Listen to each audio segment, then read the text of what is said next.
ఇప్పుడు నేనేం తప్పు చేశానన్నంత కోపంగా మాట్లాడుతున్నావు? నువ్వే కదా ఇంతకు ముందులా మనందరం కలిసి ఆనందంగా ఉండాలని చెప్పావు. మరిప్పుడు నేనిస్తే ఎందుకు తీసుకోవట్లేదు? అవును, నేనలా అన్నమాట నిజమే. కానీ ఇంట్లో అందరూ అలాగే అనుకోవాలి కదా. అలా అనుకోవటం లేదే. ఏమైందమ్మా? అసలు ఏం జరిగింది? ఎవరు నీతో వ్యతిరేకంగా మాట్లాడారు? చెప్పమ్మా, నాకేం అర్థం కావట్లేదు. చేసేదంతా చేసి ఎవరు ఏంటి నాకేమీ అర్థం కావట్లేదు అంటావే? అదేంటత్తయ్యా అలా మాట్లాడుతున్నారు? ఇందాకే కదా నాతో బాగా మాట్లాడారు. ఆ బాగా మాట్లాడటం వల్లే కదా అసలు మీ మనసులో ఏముందో తెలిసింది. అర్చన, నువ్వమ్మనేమైనా అన్నావా? తన్నెందుకు అడగటం? నేను అడిగేది తన గురించి కాదు, నీ గురించి. ఏంటి? నా గురించా? నేనేమన్నానమ్మా? ఏమీ అనలేదా? ఒరేయ్, నేనిచ్చిన ₹1,00,000 తిరిగి నాకు ఎలా ఇవ్వాలా అని నువ్వు బాధపడుతున్నావంటగా. నీకెలా నచ్చ చెప్పాలో తెలియక అర్చన తికమక పడుతుందంటగా, అవునా? అసలు నీ మనసుకు నువ్వేమనుకుంటున్నావురా? నేనిచ్చిన డబ్బు నువ్వు తిరిగి ఇచ్చేయాలా? నేనేమన్నా అది నీకు అప్పుగా ఇచ్చానా, వడ్డీకి తీసుకున్నావా? మేం పరాయి వాళ్ళం అనుకోబట్టే కదా నువ్వు అలా మాట్లాడగలిగింది. మా డబ్బు అంటే మేం మీ వాళ్ళం కాదనేగా నీ ఉద్దేశం? అయ్యో, నేను ఆ ఉద్దేశంతో అలా అనలేదమ్మా. ఆ డబ్బు నీ డబ్బు కూడా కాదు, రేవతి కష్టార్జితం. తను కష్టపడి సంపాదించిన డబ్బు. ఆ డబ్బు ఊరికే తీసుకోవడం ఎందుకు, తిరిగి ఇచ్చేద్దామని అర్చనతో అన్నాను. అంతేగాని మీరు పరాయి వాళ్ళని నేనెప్పుడూ అనుకోలేదమ్మా. ఏంట్రా రాణి డబ్బు, వాసు డబ్బు, రేవతి డబ్బు అని విడివిడిగా మాట్లాడుతున్నావు? ఒరేయ్, చిన్నతనం నుంచి ఈ చేతులతో కష్టపడి ఎంత డబ్బు సంపాదించి ఈ కుటుంబానికి ఇచ్చావురా? అందులో ఇదెంతరా? రేవతి డబ్బు అని అంటున్నావు? ఒరేయ్, అసలు నువ్వు లేకపోతే రేవతి వాసు కలిసేవాళ్ళ? ఇలా కాపురం చేయగలిగేవాళ్ళ? అలిగి ఇంట్లో నుంచి వెళ్ళిపోయే రేవతిని వెతికి తీసుకొచ్చి వాళ్ళ కాపురం నిలబెట్టింది నువ్వే కదరా? అసలు నువ్వు శివభార్య నగలు తాకట్టు పెట్టి ఎవరి కోసం డబ్బు తెచ్చావు? వాసు ఉద్యోగం కోసమేగా. నువ్వు కష్టపడింది వాళ్ళ కోసం, వాళ్ళ సుఖం కోసం. వాడు అదృష్టం బాగాక ఆ ఉద్యోగం పోగొట్టుకున్నాడు. న్యాయంగా ఆలోచిస్తే అది వాసు తీర్చాల్సిన అప్పు, అవునా కాదా? చూడు గోపి, అది నువ్వు అప్పని తిరిగి తీర్చేయాలని నువ్వు అనుకుంటే నా మనసుకు చాలా కష్టం కలిగించిన వాడు అవుతావు. నేను తట్టుకోలేను గోపి.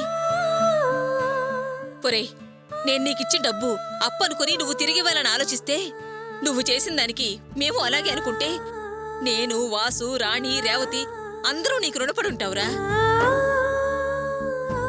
ఈ జన్మకు ఆ రుణం తీర్చలేం. భగవంతుడి దయ వల్ల ఎలాగో అలాగ మళ్ళీ కలిసాం. అలాగే కలుసుందాం గోపి. అంతేకాని నువ్వు వేరు మేము వేరు అని మాత్రం ఎప్పుడూ అనమాకురా.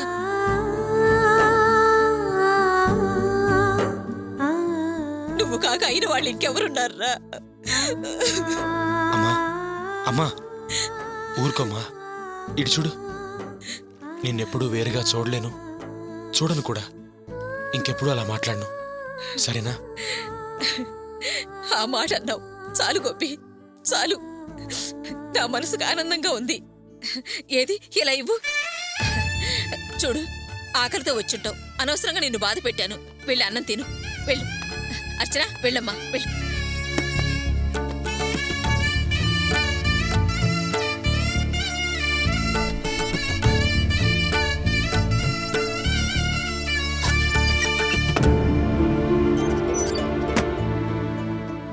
జరిగింది జరుగుతుంది చూస్తుంటే కలో నిజమో అర్థం కావట్లేదు.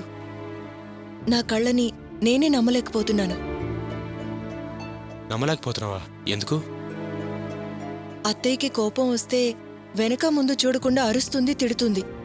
కాని ఇంత ప్రేమగా నెమ్మదిగా మాట్లాడుతుంటే ఆశ్చర్యంగా ఉంది, చాలా ఆనందంగా ఉంది. నీకు ఆనందంగా ఉందేమో గాని నాకు అస్సలు ఆనందంగా లేదు. ఆనందంగా లేదా? ఎందుకని? నేను మా అమ్మ వాళ్ళతో కలిసిపోయాను, నువ్వు మీ వాళ్లతో కలవలేదుగా, అందుకని. అది నా కర్మ, నా తలరాత. దానికి నువ్వేం చేస్తావు?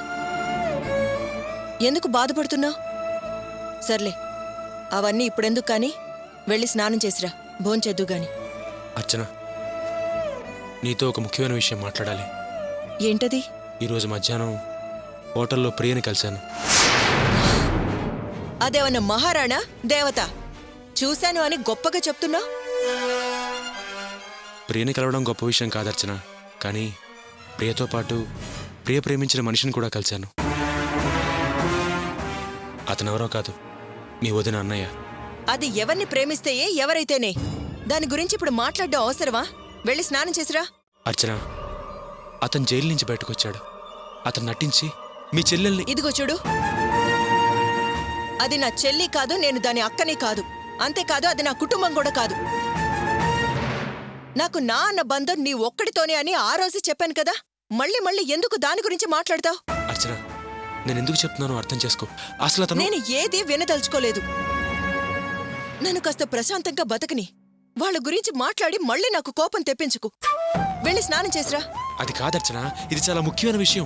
ప్రియ భవిష్యత్తు... అయ్యో, చెప్పొద్దంటున్నాను కదా. వాడు పెద్ద ఫ్రాడు, పనికిమాలిన మెదవా అనే నిజం అర్చనకి చెప్పి ప్రియని కాపాడదామనుకుంటే ఇదేంటి ఇంత మొండిగా వాళ్ళ మాట ఎత్తద్దంటోంది. ఇప్పుడు ప్రియని ఎలా కాపాడ్డాం? తన జీవితం ఏమైపోతుంది?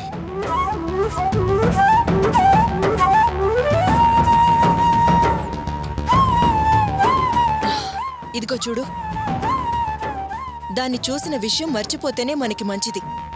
ఎవరికి చెప్పే ప్రయత్నం చేయకపోవడం ఇంకా మంచిది. ఏంటి, అర్థం అవుతుందా? ఉమ్. వెళ్ళి స్నానం చేసిరా.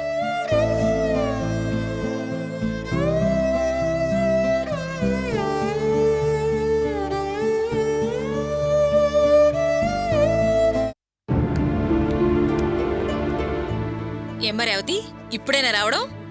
అవునత్తయ్య.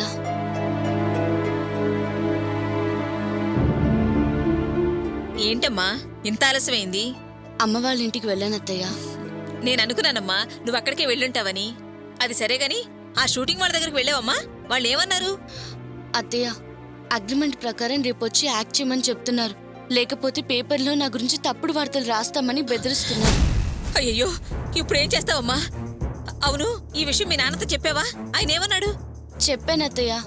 ఆయన కూడా కంపెనీ వాళ్ళు చెప్పినట్టు చెయ్యి, నేను వాసుతో తర్వాత మాట్లాడతానని చెప్పారు. నాకేం చేయాలో పాలు పోవట్లేదు అత్తయ్య. చాలా భయంగా ఉంది. అయ్యో, నీ మాటలు వింటుంటే నాకు కూడా కంగారుగానే ఉంది రేవతి. ఇప్పుడేం చేద్దాం? ఈ వాసునేమో ఏం చెప్పినా మొండికేసి కూర్చున్నాడు.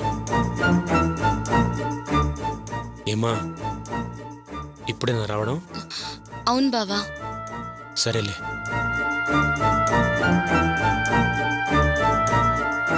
ఆ, రేవతి, మరొక పని చేస్తే? ఏంటత్తయ్య? ఈ విషయం గోపికి చెప్పి వాడిని వాసుతో మాట్లాడమంటే? వద్దత్తయ్య. ఎందుకమ్మా వద్దంటున్నావు? గోపి అయితే వాసుకి అర్థమయ్యే విధంగా చెప్తాడు. ఎలాగైనా వాడి మనసు మారుస్తాడమ్మా. ఈ సమస్యను చక్కగా పరిష్కరిస్తాడు.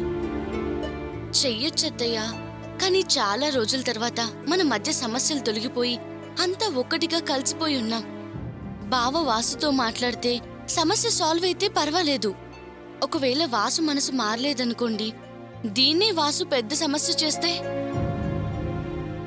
ఇప్పుడే ఒకటైన కుటుంబం మళ్ళీ నా వల్ల విడిపోయినా విడిపోవచ్చు. అందుకే అత్తయ్య వద్దంటున్నాను. నువ్వు చెప్పేది కూడా నిజమేనమ్మా. వాసు తలతెక్క మనిషి, ఏం చేసినా చెయ్యొచ్చు. మరిప్పుడు ఈ సమస్యకు పరిష్కారం ఏంటమ్మా? అదే నాకు అర్థం కావట్లేదు అత్తయ్య. రేపేమో షూటింగ్కి వెళ్ళి తీరాలి. ఏమోనమ్మా, ఆ భగవంతుడే నిన్ను కాపాడాలి. సరే అత్తయ్య, ఎలా జరగాలనుంటే అలా జరుగుతుంది. నేను వాసుతో మాట్లాడి చూస్తాను. సరేనమ్మా, వెళ్ళి మాట్లాడు. ఉమ్. దేవుడా, వాసు మనసు కాస్త మార్చు తండ్రి. రేవతికి ఏ కష్టం రాకుండా కాపాడు తండ్రి.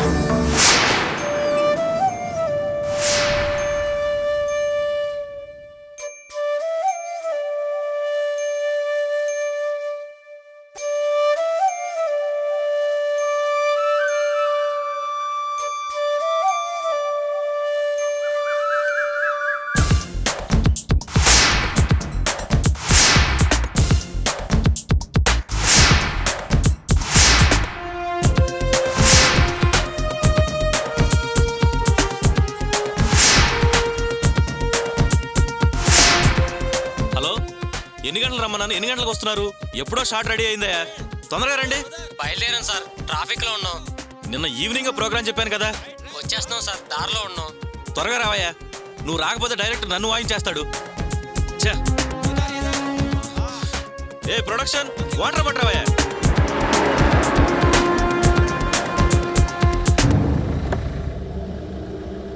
Good morning sir. Good morning sir. Good morning. అంతా రెడీగా ఉంది sir. Hi sir. Hi guys. Hi Riaz, how are you? Fine sir. Shot రెడీనా? 10 मिनट में हो जाता. Okay okay, carry on carry on. Okay okay. ए स्मोक लगाओ. हाँ जाओ. Good morning sir. ఆర్టిస్ట్కి కార్ పంపించావా? అది ఇంకా పంపలేదు సార్. ఏమయ్యా, టైం ఎంత అయింది? ఇంకా రాకపోవడం ఏంటి? కారు పంపించావా లేదా? అది మీరెంత చెప్పినా తను ఏం సమాధానం చెప్పకుండా వెళ్ళిపోయింది కదా. ఆమె వస్తుందో లేదో కూడా తెలియదు. మీరు వచ్చాక మిమ్మల్ని అడిగి. అయినా నన్ను అడిగేదేంటయ్యా? ఆ ఆర్టిస్ట్ని మార్చుంటే నిన్నే నీకు చెప్పుండేవాడిని కదా. ఆ ఆర్టిస్ట్తోనే నేను ఈ ప్రాజెక్ట్ కమిట్ అయింది. No compromise. కారు పంపించు, ఖచ్చితంగా వస్తుంది. ఇంకా ఎందుకు ఆలోచిస్తున్నావు? ఈ రోజు షూటింగ్కి రాకపోతే రేపేం జరుగుతుందో ఆ అమ్మాయికి చెప్పాం కదా. అందుకే గ్యారంటీగా వస్తుంది. వెళ్ళి ఫోన్ చెయ్యి. అలాగే సార్. అయినా ఆర్టిస్ట్కి కార్ పంపించకుండా షూటింగ్ ఎలా అరేంజ్ చేసావయ్యా? షూటింగ్ అయిన తర్వాత నీతో మాట్లాడతాను. వెళ్ళి ముందు కార్ అరేంజ్ చేయి. కమాన్ గర్ల్స్, రండి.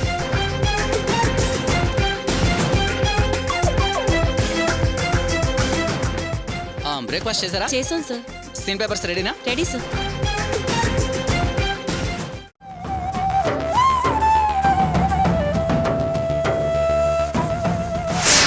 నేను న్యూస్ ఇచ్చాను అనుకో, అన్ని ఛానల్స్లో పేపర్స్లో వస్తుంది.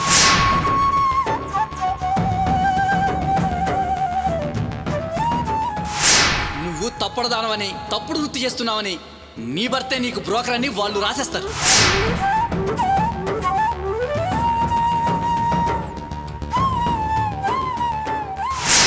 ఈవినింగ్ పేపర్లోనే ఈ న్యూస్ వస్తుంది. నువ్వు ఫ్యామిలీ జీవితం అంటున్నావు కదా, అది ఏమైపోతుందో ఒకసారి ఆలోచించుకో.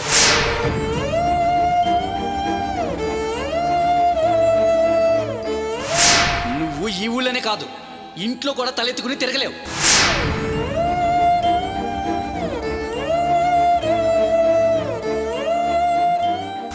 రేపు నువ్వు షూటింగ్కి వస్తావో, వార్త పేపర్లో వచ్చేలా చేస్తావో నీ ఇష్టం.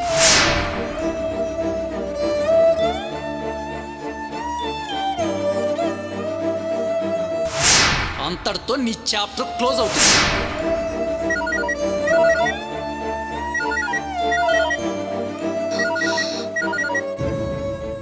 మేనేజర్ ఫోన్ చేస్తున్నాడు.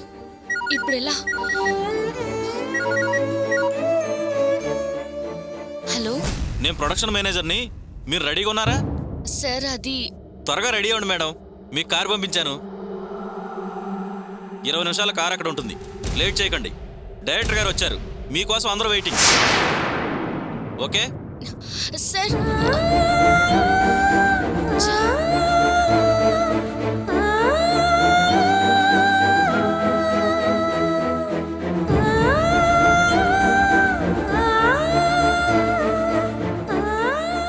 అమ్మా, ఆఫీస్కి వెళ్తున్నా.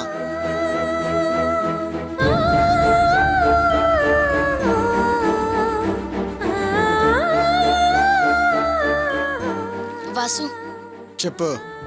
అది షూటింగ్. షూటింగా? మేనేజర్ నా కోసం ఫోన్ చేశారు. షూటింగ్ దగ్గర అందరూ నా కోసం వెయిట్ చేస్తున్నారంట. కార్ కూడా పంపించారంట. ఏంటి అటు తిప్పి మళ్ళీ నువ్వు అక్కడికే వస్తున్నావు? నేను నా అభిప్రాయం చెప్పాను కదా. వాసు, దయచేసి నా పరిస్థితి అర్థం చేసుకో. రాత్రి ఈ విషయం గురించి నీతో మాట్లాడదాం అనుకున్నాను.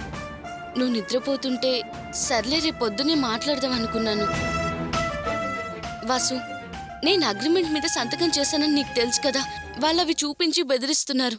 నన్నేం చేయమంటావో చెప్పు. అవన్నీ నాకు అనవసరం. ఎవరో బెదిరించిన విషయం నాకు అవసరం లేదు. నువ్వు నా భార్యగా ఇంట్లో ఉంటే చాలు, సరేనా? వాసు. ఒరే వాసు, ఆగరా. ఒరే, ఇంత మొండిగా మాట్లాడితే ఎలారా? పాపం రేవతి మాత్రం ఏం చేస్తుంది చెప్పు. తనేమైనా ఇష్టపడి ఆ పని చేస్తుందా? ఆ రోజు నిన్ను కాపాడడానికి డబ్బు అవసరమైంది. దానికోసమే ఆ పని చేయాల్సి వచ్చింది. రేవతి పరిస్థితి అర్థం చేసుకోకుండా అలా మాట్లాడతావేరా? ఎందుకురా ఇబ్బంది పెడుతున్నావు దాన్ని? చూడమ్మా, ఈ విషయంలో నేను ఎవరి మాట విందల్చుకోలేదు. ఇదిగో చూడు రేవతి, నువ్వు కెమెరా ముందుకు వెళ్ళి నటించడానికి వెళ్ళిన క్షణమే నన్ను మర్చిపోవాల్సి ఉంటుంది. నేనా నటన నువ్వే తేల్చుకొని నిర్ణయం తీసుకో. వాసు,